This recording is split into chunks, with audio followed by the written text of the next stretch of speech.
Duel berdarah kakak beradik terjadi di Dusun Ikapur, Desa Sendayan Kecamatan Kampar Utara, Kabupaten Kampar, Provinsi Riau, menggemparkan warga, Jumat, 3 Oktober 2025, malam.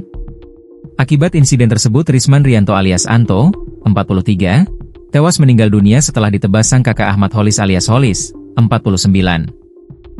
Sedangkan Holis mengalami luka di perut karena ditikam sang adik, sudah dilarikan ke rumah sakit. Selanjutnya ia akan dibawa ke Polres Kampar untuk menjalani proses hukum. Kepala Satuan Reserse Kriminal, Kasat Reskrim, Polres Kampar, AKP Gian Wiatma Joni Mandala mengonfirmasi insiden berdarah tersebut. AKP Gian juga mengungkap pemicu duel ternyata karena urusan warisan yang ditinggalkan orang tua korban. Tanah 2 hektar itu dibagi untuk mereka, sehingga surat tanah memerlukan tanda tangan pihak terkait.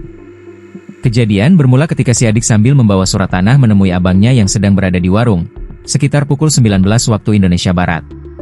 Ternyata Anto hendak meminta tanda tangan sempadan, tanda batas, tanah warisan tersebut. Holis pun melihat surat tanah itu, lalu meminta sempadan diperbaiki. Karena tidak sesuai, Holis meminta adiknya untuk menghubungi orang yang membuat surat tanah.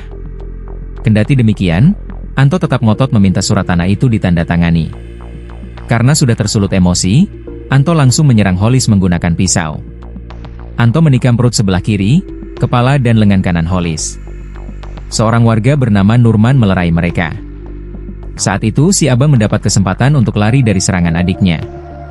Dengan luka tusukan di tubuhnya, si abang lari mengambil parang dan palu.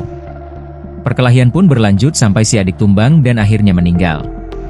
Berdasarkan keterangan pihak Rumah Sakit Umum Daerah, RSUD, Bangkinang, dari hasil visum Anto meninggal dunia karena luka parah di tangan. Sementara jenazah korban diserahkan ke keluarganya untuk dimakamkan. Polisi telah mengamankan barang bukti dari lokasi kejadian berupa parang, pada Sabtu, 4 Oktober 2025. Kini Ahmad Holis telah ditetapkan sebagai tersangka dan ditahan di Mapolsek Kampar. Dikutip dari Kompas.com, Holis mengaku menyesali perbuatannya setelah membunuh adik kandungnya sendiri.